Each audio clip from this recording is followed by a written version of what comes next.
Welcome to Ohio VolleyTalk. Alongside Pearson Hassan, I'm Elliot Scully. Today we've got the head coach of Elder. Been the head coach, for 2 decades now? Something like that? 2.5. 2.5. Wow. It's pretty incredible. And you're the 2022 state coach of the year, Sean Tierney. And then with us also, the 2022 state player of the year, Drew Maune. Also had 391 kills last season.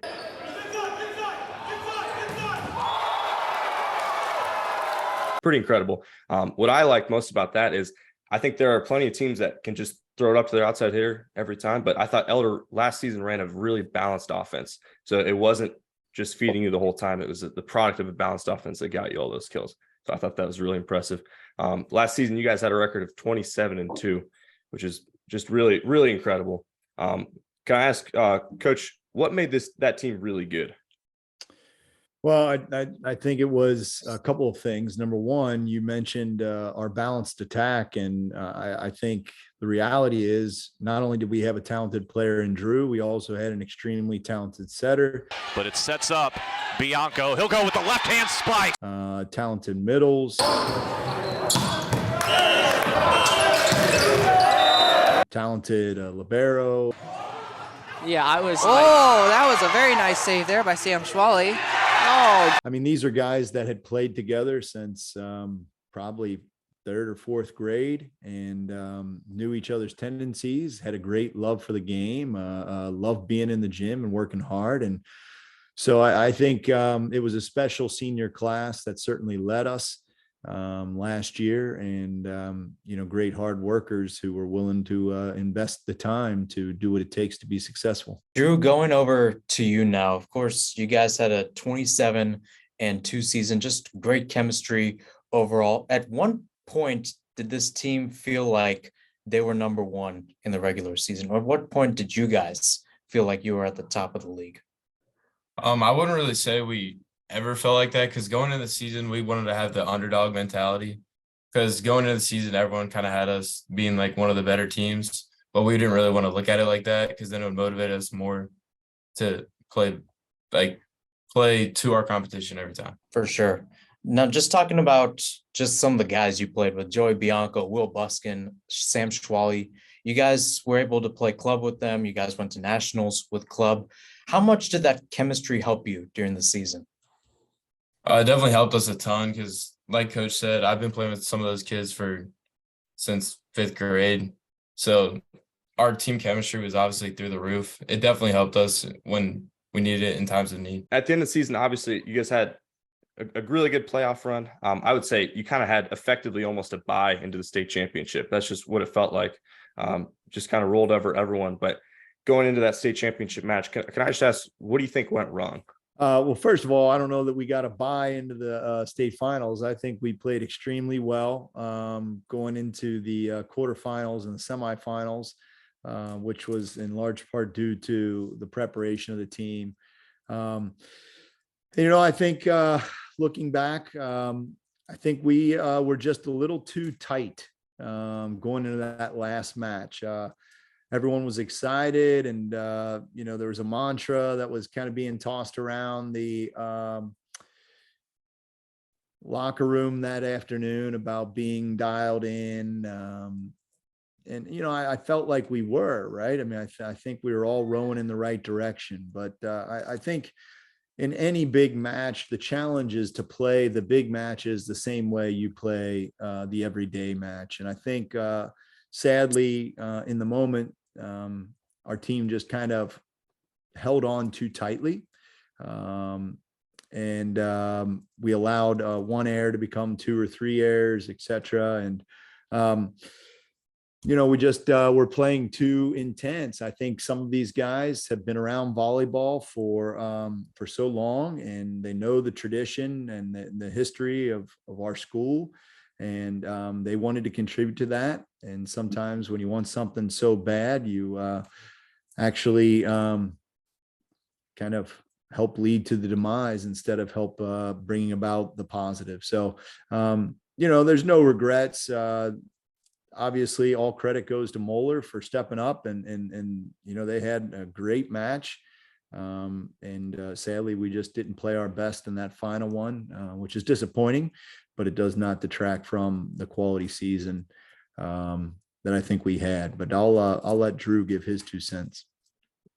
Yeah, I think it was kind of like we've been hearing, at least me and like some of the kids that I've been playing with, a lot of my teammates that were seniors last year, I've been hearing like, oh, this team's gonna, when they're seniors, they're gonna win a state championship. So I think I agree with Coach that we wanted it so bad that we were kind of playing different than we usually would. So I think that's why. Absolutely. And Drew, you had a great season last year, as Elliot mentioned at the top of the show. 391 kills, state player of the year last year, but you surprised a lot of people by not playing the sport in college, at least not at the collegiate level. Can you speak on that decision? Yeah, basically my body, it's like I basically have the body of an old man. And during the elder season last year, I was probably stretching more than I was actually practicing every single day. So in college, I didn't really want to deal with going through the injuries for 4 more years. Coach, back to you. Of course, you guys have had a great 5-0 start, and you swept LaSalle in 3 sets this past Friday. And you guys had a great start to a lot of the sets, especially earlier on when you got off to, I believe, 8-0, 9-0 runs. And just looking at this season, Elliot and I have talked about this idea of just resetting after a lot of the seniors like Drew left. How do you rebound from losing such a talented senior class? That's a great question. I mean, first of all, we have to recognize that, we're our own team and we need to develop our own identity. I mean, we lost a ton of talent in the 2022 graduating class, but that being said, we're very fortunate to have a program that has quality coaching at all levels. And, our system feeds the varsity team, right? And so we are able to kind of replace guys that maybe don't have the same amount of experience or same amount of height or some of those physical skills or talents or traits, but they have the desire to improve. They have desire to work. And I think that's what's exciting about this team. A lot of people have counted us out. They've kind of looked at us as being, well, it's a rebuilding year, and that's fine with us. We know what we're capable of, and we're willing to put in the hard work and improve a little bit each day. And thus far, I've been very pleased with the effort of our team. We've battled some struggles early. At one point in the early season, we had 4 of our players on the injured reserve, unable to practice and prepare. We're down now to 1 player who's nursing an injury, and it's a significant player in Bradley Lanter. He's probably our most significant returning player as far as playing 6 rotations last year as an outside hitter and having the most experience. And he's out with a fractured foot, at least for another week or 2. And so even in the face of these challenges, the guys have been hitting the gym each and every day and just trying to improve. And so to me, that's been one of the great secrets to our success, right? The drive and desire to continue to represent ourselves and our program to the best of our ability by working hard day in and day out. Yeah, I think one of the most impressive things about Elder is just the infrastructure you guys have. Like you talk about your great coaching staff, almost all of them are involved in Cincy Attack, where all your guys play. You've got the broadcasters, you got the guys who make the highlights to keep the interest of the audience up. Great facility, so it's just really well poised to come back year after year. Now, I wanted to ask you, not as a coach, but as former vice president of the OHSBVA, how has the transition to the OHSAA been? That's a great question. Obviously, whenever you make a major change, whether it's in life, in school, and work, there's going to be hiccups, right? Because you're used to things being done one way, and then you have to kind of flip the script and do them a different way. So I know that there has been some growing pains as far as getting used to what the OHSAA expects and how they conduct their business versus how we used to conduct boys volleyball in the state of Ohio. But I think in the end, it's going to be a great partnership already with the growth of the sport that is taking place just in one season or year. It's advantageous, legitimizes all of our programs, especially, you mentioned how Elder has been very fortunate to have the support and infrastructure that we need to be successful year in and year out.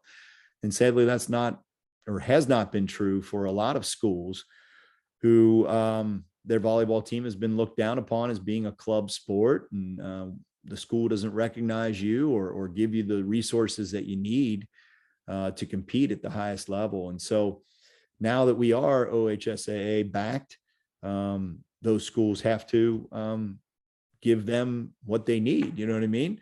And so that's advantageous. And so I think it only help grow the quality of volleyball throughout our state.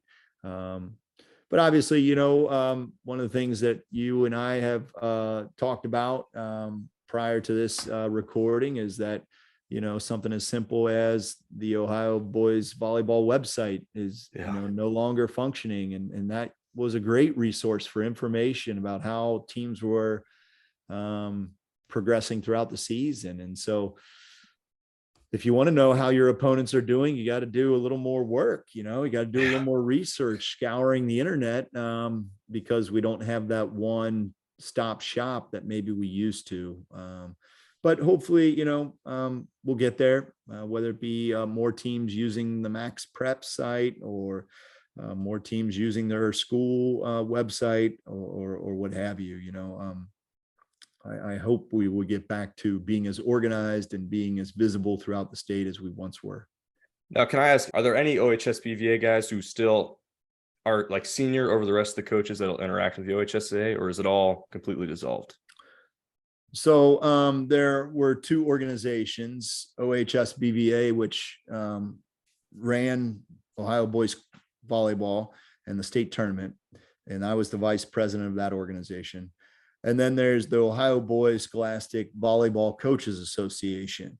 And that was run by Coach Ned Gruber as the president for the past few seasons. And so he is currently still in that role as the president of the Ohio Boys Scholastic Coaches Association. And so he represents all of us coaches throughout the state and also, as a liaison to the OHSAA. Coach, you got some interesting matchups right now. You got Moeller on Friday, and then you've got to try against Beaver Creek and against Davidson, and then you face St. X March 31st, and then things will get interesting with the Centerville tournament as well. How do these early matches prepare this team for just this intense competition, and especially, I think, what you're doing now and how it applies later in the season? Well, we're, as we said before, we're growing. We're a work in progress. We have 3 sophomores who are now in the starting rotation, and they're working hard and learning and growing and cutting their teeth, in these early matches. And so that's been advantageous for us to kind of get them up to speed as soon as possible. Obviously, with some of the injured guys returning, they're trying to get up to speed after losing, a week or 2 weeks in some cases of preseason practice. And so just getting them up on their 2 feet and contributing has been huge. Courtesy of our graduation and guys have had to play some new roles, for example, Fred Harvey, a senior captain who was predominantly a defensive specialist for our team last year, is now an outside hitter. And this is a role that, this is the first time that he's assuming a full-time role as a front court and a backcourt player. And so that's been a challenge, he's doing great. He's been a phenomenal contributor. And with Bradley being out, he's our principal outside right now. And so other guys are stepping in and next man up kind of thing. And so facing some of these quality opponents right away, there's no training wheels, you know what I mean? You have to, you have to jump in and start swimming. because no one's going to have mercy on us. They see blood in the water as far as, oh, you lost all these big guys like Drew and Joey and Will and Zimmer and hey, now's our time to strike. Let's kick Elder while they're down, so no one's going to have mercy just because we're dealing with some injuries or what have you. So yeah, we got a couple of challenging matches coming up, and we're excited about the opportunity to get out there and compete and continue to try to advance our play. Well, you're off to a great start so far with 5 sweeps. Drew, I saw you were at the alumni matchup in the highlights. Are you still staying connected with Elder volleyball? Yeah, I'll definitely come to pretty many games this year. I just obviously I wish I could go out there and play again, but so the most I can do is come to the game, support obviously my former teammates, and so yeah, I'll stay connected. Do you still play for fun or in club at all at Cincinnati? The alumni scrimmage was the first time I played since nationals. Wow. So I haven't really played that much, but wow, that's too bad. Well, guys, thanks so much for coming on. It was great to have you. Yeah, looking forward to see how Elder does this season, and Drew, good luck at Cincinnati. thank you. Thanks for the time, fellas. Appreciate your support. All right, that was Sean Tierney and Drew Maune. We're actually recording this on a different day so that we can be more accurate with our rankings. So this should be the night after Thursday, all the Thursday matches. So this should be exactly accurate to our rankings. So to recap, Moeller and X, that was a very big one. I was not expecting it. Moeller was the number 1 in our rankings. X was number 2. X sweeps Moeller. What are your big takeaways from that game? I think the biggest thing for me is just the matchup of the seniors. Of course, you had Will Patterson for Moeller, Bentley Meyer for St. X, and of course, covering Bentley for 2 years with ESPX, I knew that he had a great attack, especially on the ball, playing outside on the left-hand side. But he's really improved when it came to blocks. That ball's low. Free ball for Moore.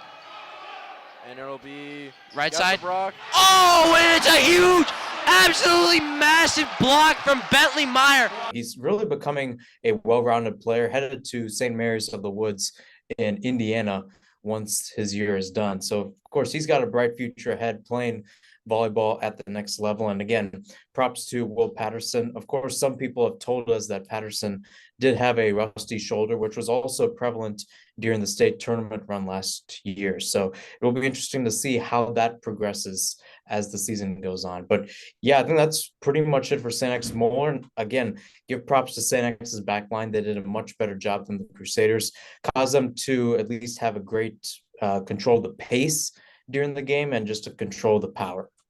Yeah, so final scores from that one, 25-21, 25-23, 25-21.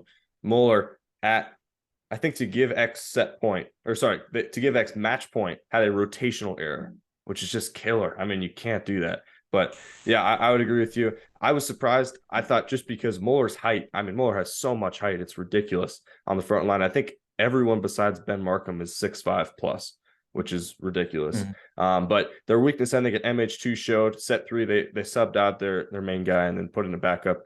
They're having difficulty getting double blocks on their pins.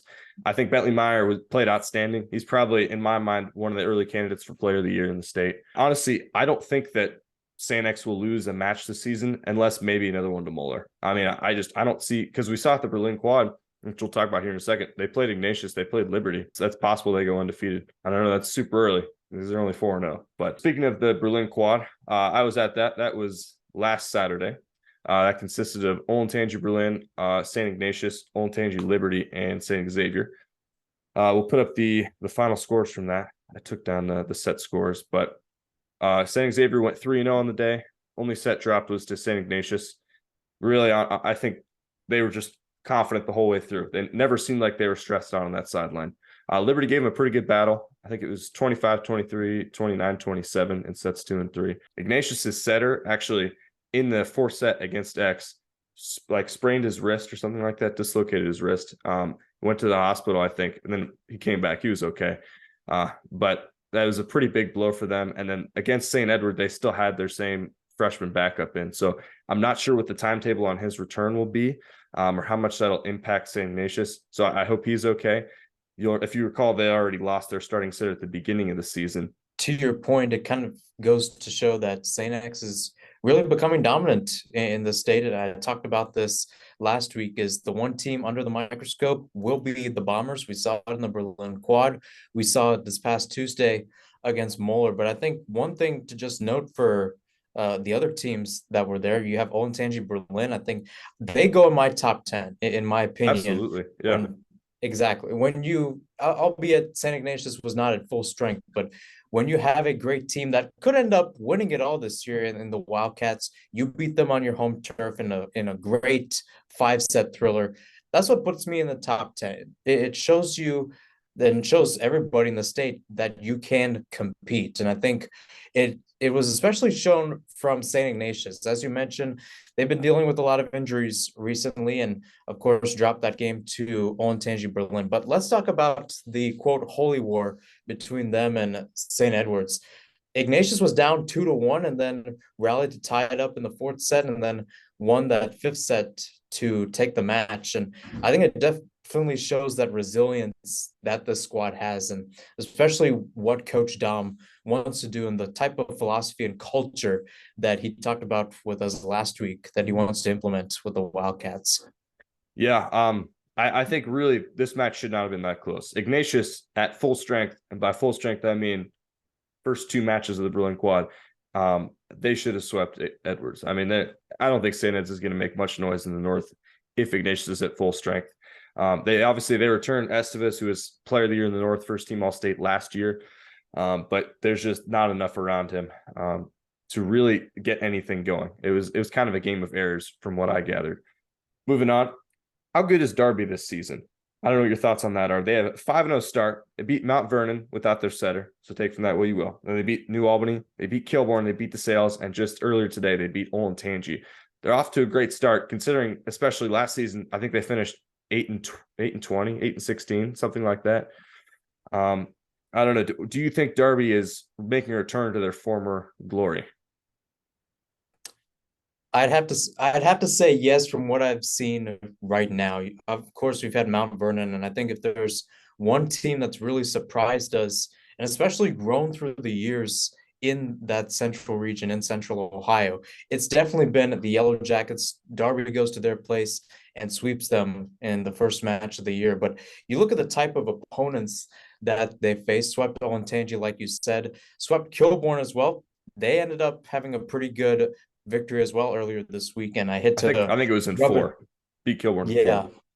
Yeah, and I hate to break it to Elliot, but they did beat Thomas Worthington. It was an interesting game, and Kilbourne has definitely been on the rise. So that being said, I think although if you were to tell me last year, if you were to give me this list of opponents, I would say, well, they haven't played anybody legit. But I would definitely say from what I've seen this year, Darby's for real. And I think that one moment for them is going to come in the Centerville Elite 8 tournament. Of course, team and the state has seen what this squad has done, and that's their chance to prove that they could be a state contender.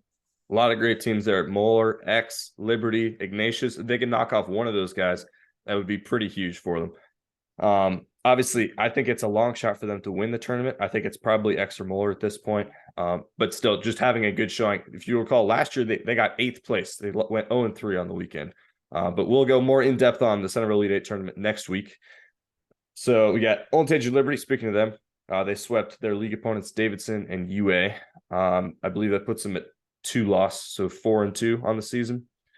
They're looking good. They're looking good. They got Caden Whiteside. I think him and Parker Gant from Mount Vernon are probably my 2 early picks for East Region Player of the Year, which is funny because they're both juniors, but I can't think of any senior that would deserve it more than they do right now. They're looking very dominant. They've also got couple dominant middles there, especially Jake Cook. His hitting efficiency is just ridiculous. Over in D2, Carroll swept Alter and lost to Fenwick in 4. About what we expected, I think, based off our rankings. Did you catch either of those matches? Unfortunately, I did not. But like you said, it pretty much matches what I had on the rankings, where Carroll's a good squad, but there are just a lot of other teams that are just better than them right now. Yeah, I agree with that. I think they lost a lot after their state championship runner-up run last year. DeSales lost their opener to Derby in 4, and then they rebounded, beat Olentangy and beat Hartley earlier today. I still think they're the best team in D2 for right now. I haven't seen any film on them yet because there isn't any available. So I'd like to see that to be sure, but I don't think the competition in D2 is as good as it was last year with so many teams moving up to D1. LaSalle right now is 4-1. Their loss was in 3 to Elder. They beat Roger Bacon in 4. I don't know. We'll look at rankings in a second. Personally, I would take LaSalle out of my top 10 just because eye test from what I saw against Elder. I did move Elder back in there, so we'll talk about that later. Any thoughts on those matches? Yeah, I think I was a little surprised by LaSalle, but keep in mind that first set, I believe, was won by Roger Bacon on the score of 29-27, something like that. So it was nonetheless a pretty close game. Yeah, actually, I think now that you're saying that, all their set scores are within 2, I believe. Oh, wow. Yeah, so that's pretty special. That, I mean, says something about Roger Bacon, but I think it also says something about LaSalle too. You think about it, the Lancers making the jump from Division 2 to Division 1. So right. This was a commonplace matchup that we've seen over the past few years between these two Cincinnati schools. And I think for us, when it comes to LaSalle, it's just a matter of expectation. When you think about their time in D2, they were always a favorite to win the South. Granted, they had a good rivalry with Baden. It felt like for the past few years they were meeting up at that level. But it just seems like for LaSalle, now the competition is starting to get a little bit better. Now you're dealing with people who could have some sort of contention, both at Division 1 and Division 2. And now they're really starting to test the waters and see, all right, can they really make a run forward? Can they really can they really be at that high level per se that would come playoff time in the Southwest region, which unto itself should be something amazing? Can they at least pull off a win over there and at least make a run in the regions?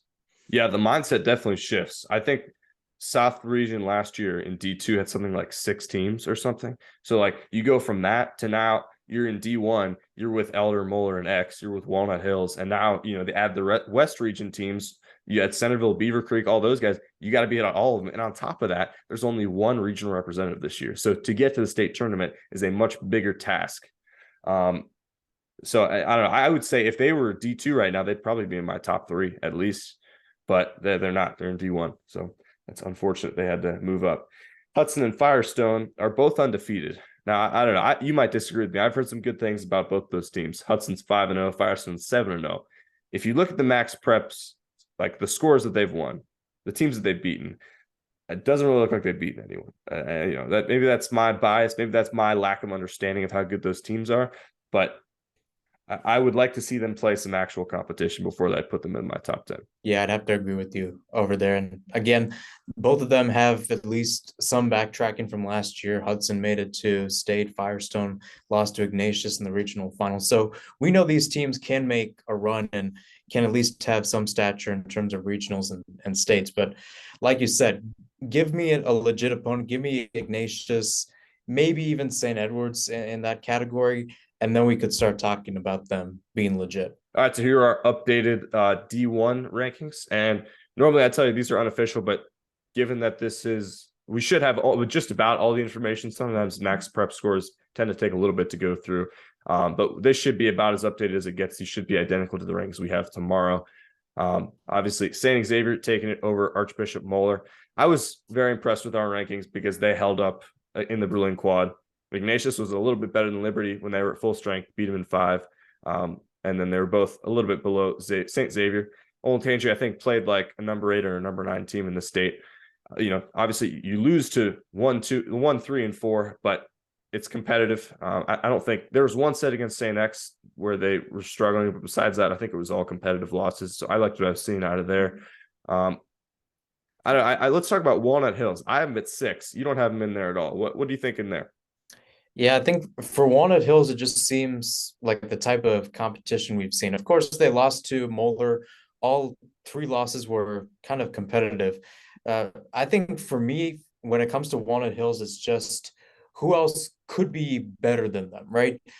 For me, I want Walnut Hills to get that statement win. Remember last year when they went to the Burning Gym at St. Xavier and beat the Bombers by 4. And all of a sudden, we're starting to think maybe Walnut Hills has a good chance to win the region. They're legit contenders. Ended up getting a higher seed than the Bombers come playoff time, at least in the South region. But I haven't really seen it from Walnut Hills. And again, my bias for the South region has slowly decreased as this podcast has gone along. And I think for me, when I look at Walnut Hills and some of the other teams that are there, Beaver Creek, arguably the best in GWAC, Berlin, who, as I mentioned earlier, beat Ignatius in 5, even LaSalle too, albeit losing to Elder, still able to beat a good Roger Bacon side. When I look at Walnut Hills, it just doesn't seem like they could be competitive, or at the very least, where it matters, they're going to win against those types of teams. Yeah, I hear what you're saying. For me, I just think they're taking care of business in their other matches, and they had the competitive loss to Moore. That's good enough for me to put them at 6. They're one of the only teams on here that I have not seen either in film or in person because I haven't had the opportunity to watch anything. Trust me, if it was out there, I'd watch it. But unfortunately, this isn't the NFL. I can't always just pull up the match and look at it. But I think Olentangy Berlin and Hilliard Darby, whenever they meet, because they are league opponents, so they'll play each other twice this season. That'll be big. I think the winner of that match will probably win the OCC Cardinal. Both of them seem like they're just on a different level than the other OCC teams right now. Olentangy, obviously, well, not obviously. Olentangy lost Gavin Grover, who is their big outside hitter. He's a junior, first team OCC Cardinal last year. Unfortunately, I think he had an ankle sprain, so he's out for 4 to 6 weeks. But he's a big football D1 commit, triple sport athlete. Actually, he plays football, basketball, and volleyball. So he's a guy. Beaver Creek we have rounding out our top 10. I could be argued into putting different people there. Maybe Hudson, maybe Firestone could get into that spot if they get some more competitive wins. But for now, I like where my rankings are at. I brought Elder back up to 7. I think I undervalued them. And as Sean told us earlier, they were missing some guys, which I wasn't aware of. We knew about Bradley Lancer, but it's hard to keep track of the whole roster. So I think now that they're at a more full strength, and hopefully if they get Bradley back soon, they'll be even better. And in D2, we're both unchanged. DeSale's at the top. I think I'd have to see a loss in D2 before I take them out, or a really bad loss in D1. Same with St. Mary. Same thing. They look like the most competitive team from what I've seen, especially playing, Mount Vernon to 4 at full strength. That was impressive. Now let's talk about Roger Bacon and Baden. Roger Bacon actually has the head-to-head win against Baden. Can you speak to your decision to put them below? Well, I think if you were to ask me earlier in the week, it was just based off the talent that Baden had. And when Roger Bacon won, it was more of an upset. Now, when you look at the result against LaSalle earlier in the week, I just expected Roger Bacon to be a little bit more competitive to at least have a chance against a team like LaSalle. Again, close results. They're very, very competitive sets. But when you look at a team like Baden, who has beaten LaSalle back when the Lancers were in Division II, and Fenwick, another team that has been prone to get LaSalle's number, it just doesn't seem like Roger Bacon amongst Cincinnati squads are just up there. Now, I believe you said Baden and Fenwick are playing, and we don't have that score. So that's unfortunate. That might be one of the only changes that happen. If we get a score and it's something like Baden upsets, then we might change our rankings around. Other than that, though, I think I'm pretty good with where the rankings are at. Carroll swept Alter earlier. I think Walsh at 9's solid. McNick swept Alter earlier. So, these are good-looking D2 rankings. I'm getting an idea of where all the teams are at, which is nice, as opposed to last week, just kind of putting teams where I thought maybe they sound good. So I think that'll sum up the D2 rankings. With that being said, this has been Ohio VolleyTalk. Mahir, anything to add? Not much. Just a lot of the teams are starting to come out, starting to perform, and we're starting to see teams get out of those early season funks and starting to go into mid-season play. A lot of the teams are starting to do it right now, such as St. X, and it's only going to continue as the weeks go on. Yep. Big one on next Saturday, Centerville Elite 8 tournament. Really excited for that one. We'll preview that one next week. But thanks for watching. This has been Elliot and Mahir, and we'll see you next week.